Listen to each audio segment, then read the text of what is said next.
বিয়ের পূর্বে কোনো মেয়ের গায়ে হাত দিবি না ভাই আমার, খবরদার।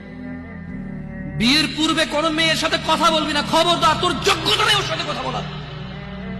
তুই কে রে? বামন হয়ে চাঁদের দিকে হাত বাড়াবি না। আমার বোনরা চাঁদ।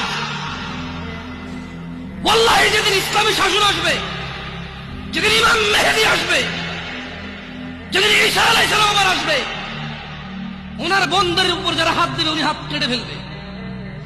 তুই বামন হয়ে চাঁদের দিকে হাত বাড়াইস। আমার বোনরা চাঁদ। ইসলাম মেয়েদেরকে চাঁদ বলেছে, আর তোকে বামন বলেছে। বেটা তুই বেটা ছেঁড়া খাতা শুয়ে লাখ টাকার স্বপ্ন দেখিস, বিয়ের আগে মেয়ের গায়ে হাত দিস। তোর সাহস কত? তোর সাহস কত? তুই জানিস না মুহাম্মদ সাল্লাল্লাহু আলাইহি সাল্লাম বলছে নেক স্ত্রী দুনিয়াতে যা আছে ওর থেকে বেশি উত্তম। তুই কি করে ওর গায়ে হাত দিস বিয়ের আগে? তোর সেই যোগ্যতা আছে বল? তোকে আল্লাহ জাহান্নামে ফেলবে।